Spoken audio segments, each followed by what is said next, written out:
Hello hello hello मेरे दोस्तों। तो कैसे हो आप सब। तो यार पिछले वीडियो में हमने पढ़ा था कि सोलेनोइड क्या होता है, इलेक्ट्रोमैग्नेट क्या होती है, और कोइल कैसे बनाते हैं, सॉफ्ट आयरन से इलेक्ट्रोमैग्नेट कैसे बनेगा, परमानेंट मैग्नेट क्या होती है। ये सब चीजें हमने पिछली क्लास में पढ़ी थी। आज हमें पढ़ना है force on a current carrying conductor in a magnetic field. मतलब कि एक कोई मैग्नेट है, उसका मैग्नेटिक फील्ड होगा, उसके अंदर अगर हम करंट कैरिंग कंडक्टर को रखते हैं तो क्या होगा। देखिए इसे ऐसे समझ लीजिए, ये मेरे पास एक मैग्नेट है। डायग्राम थोड़ा अच्छा नहीं बनाया, समझ लीजिए, समझना है हमें तो।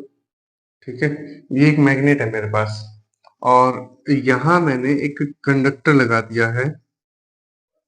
ठीक है, ये कोई कंडक्टर है। यहाँ से इसमें से क्या हो रहा है, ये मतलब जैसे कॉइल करके किया हुआ है, इसमें से इलेक्ट्रिसिटी आ रही है। ठीक है, डायरेक्शन थोड़ा, अब देखिए,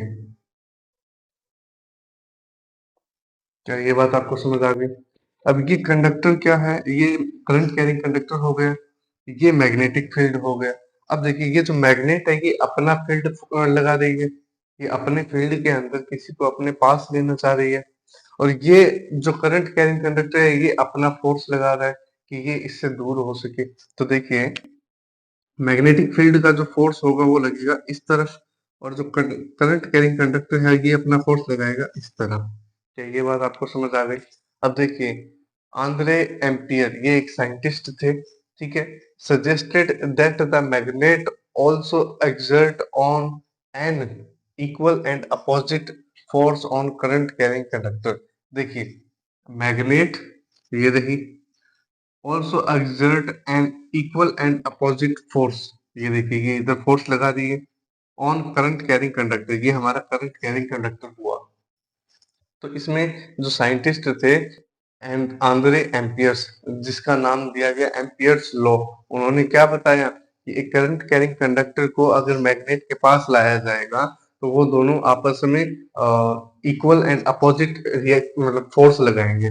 जैसा कि हमने उसमें पढ़ा था न्यूटन का तीसरा नियम, इक्वल एंड अपोजिट, जिसमें क्या होता है एक्शन का रिएक्शन होता है, वही चीज यहाँ हो रही है। तो ये अपना फोर्स लगा रही है और करंट कैरिंग कंडक्टर अपना फोर्स लगा रहे हैं। क्या आपको ये बात समझ आ गई। मैं उम्मीद करता हूँ आपको ये पहला पॉइंट समझ आया होगा। चलिए अब दूसरा point, the displacement in a conductor. ये जो कंडक्टर है उसकी जो डिस्प्लेसमेंट मतलब हिलने डुलने की जो क्षमता है, is maximum when the direction of current is at right angle. Right angle का मतलब क्या होता है, 90 डिग्री। ये बात आपको पता है। देखिए ये चीज आपको तब समझ आएगी जब हम अगला एक पॉइंट पढ़ेंगे जिसके अंदर हमें पढ़ना है फ्लेमिंग का लेफ्ट हैंड रूल। ठीक है, उसके अंदर हम ये अंगुलियों को इस हिसाब से रखेंगे। देखिए ये अब एक 90 डिग्री का एंगल बन रहा है। ठीक है, और इसको यूं किया जाए तो ये वाली मतलब इसको मान लीजिए थंब यहाँ पे है, तो यहाँ से नीचे आने के इधर जा रहा है, तो ये भी एक 90 डिग्री का एंगल बन रहा है। तो ये जो फ्लेमिंग का लेफ्ट हैंड रूल था उसमें क्या होगा, सारे अंगुलियां 90 डिग्री के एंगल पे रहेंगी। ठीक है, तो देखिए the displacement in a conductor is maximum. Conductor में जो डिस्प्लेसमेंट होगी वो मैक्सिमम कब होगी, when the direction of current, current की जो डायरेक्शन होगी at right angle to the direction of magnetic field. मान लीजिए ये हमारा मैग्नेटिक फील्ड है, ये फोर्स है, ये करंट की डायरेक्शन है। ये एम्पियर्स लॉ में बताया जाएगा, जब अगला टॉपिक पढ़ाऊंगा मैं उसमें बताऊंगा। यहाँ फोर्स लगेगा, इस साइड मैग्नेटिक फील्ड होगा, इस साइड करंट कैरिंग कंडक्टर की डायरेक्शन होगी। ठीक है, तो ये मैग्नेटिक फील्ड की डायरेक्शन इधर जा रही है, तो करंट कैरिंग कंडक्टर की जो डायरेक्शन होगी वो इस तरफ होगी, और फोर्स किधर लगेगा, ऊपर की तरफ। ठीक है, तो देखिए the displacement in a conductor is maximum when the direction of current is right angle to the direction of magnetic field. ठीक है, ये लाइन आप समझ लीजिए, बाकी इसको एक्सप्लेन मैं आगे कर दूंगा। तीसरा, direction of force is reversing the direction of current.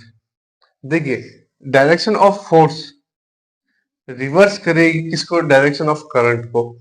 ये बात नहीं समझ आई, मैं देखिए मैं आपको ढंग से समझाता हूँ कि मान लीजिए कि फोर्स ये करंट, ये मैग्नेटिक फील्ड है, ये अपना फोर्स इधर लगा रही है। ठीक है, अब इसका फोर्स इस तरफ है तो करंट का फोर्स उसके अपोजिट होगा। ये बात समझ आ रही है? देखिए, आप इसे ऐसे समझ लीजिए, डायरेक्शन ऑफ फोर्स है, ठीक है? डायरेक्शन ऑफ फोर्स कहाँ जा रहे हैं? ऊपर की तरफ, ठीक है? लेकिन करंट कैरिंग कंडक्टर का जो डायरेक्शन है वो किस तरफ आ रही है? इस तरफ। तो ये एक 90 डिग्री के एंगल पे बन रहा है या नहीं बन रहा? तो यही चीज इसमें समझाया गया है कि direction of force is reversing, मतलब उल्टा है किसके? डायरेक्शन ऑफ करंट के। तो ये बात आपको समझ आ गई होगी। आपको ये डायग्राम अगर सही समझ नहीं आया है तो मैं यहाँ पे आपको एक डायग्राम दिखाऊंगा, तो वो डायग्राम देख लीजिए आप, वही सेम डायग्राम है, ठीक है? तो आप ये नोट कीजिए, फिर हम आगे चलते हैं।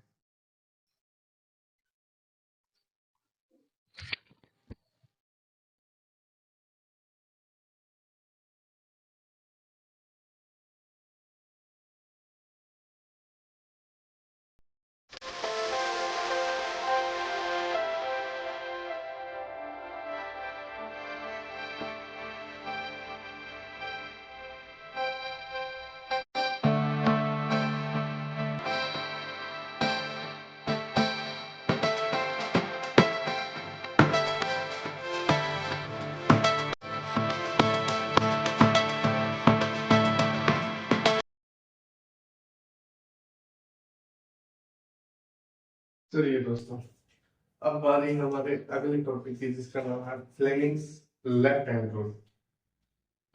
ये वाला आप दिख रहे हैं, इसे कहते हैं लेफ्ट हैंड।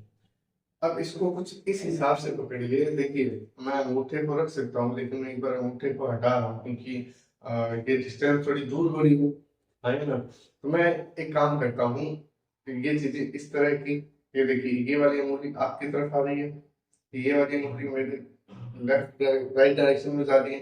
अब ये जो मैंने मार्कर लगाया है, ये मैंने इस हिसाब से लगाया है ताकि ये जो आपको पता लगे कि इसकी डायरेक्शन कहाँ जा रही है, ऊपर। अब एक बात बताइए, अगर मैं आपसे पूछूं कि इस मार्कर और इस अंगुली के बीच में एंगल कितना है? एंगल होगा 90 डिग्री का। कितना एंगल है? 90 डिग्री का। और अगर इस मार्कर और इस अंगुली का पूछा जाए तो ये एंगल कितना है? ये भी 90 डिग्री का। क्या ये बातें आपको समझ आ गई? तो देखिए, stretch the thumb, forefinger and middle finger of your left hand such that they are perpendicular। ये जब डायरेक्शन बनती है इसे कहते हैं परपेंडिकुलर होना। परपेंडिकुलर का मतलब होता है एक दूसरे से 90 डिग्री का कोण बनाना। कितना कोण? 90 डिग्री। ये कैसा है? ये 90 डिग्री का कोण बनता है। तो ये बात समझ आ गई, ठीक है? अब देखिए, जो हमारा फोर फिंगर है वो किसको शो कर रही है? Direction of magnetic field. ये बात समझ आ गई।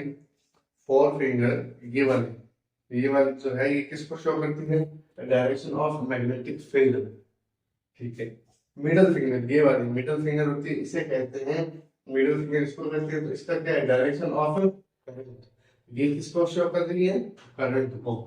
अब थंब है, ये जो हमारा थंब है ये किसको शो कर रहा है? डायरेक्शन ऑफ फोर्स, ठीक है? तो अब आप एक काम कीजिए, अगर आपको याद ना रहे, आप इसे ऐसे याद रख लीजिए, एफ, इसमें कौन फोर्स आ रहा है? ये आ गया फोर्स।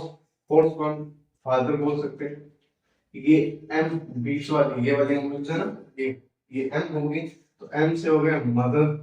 और ये सी, सी से क्या बना? चाइल्ड, ठीक है? तो आपको यूं समझ आ जाएगा कि फादर, मदर, चाइल्ड, फोर्स ऊपर, magnetic field, direction of current. तो आपको ये इस तरीके से समझने में आसानी होगी। तो आप इन सब चीजों को नोट कर लीजिए, फिर हम आगे चलते हैं।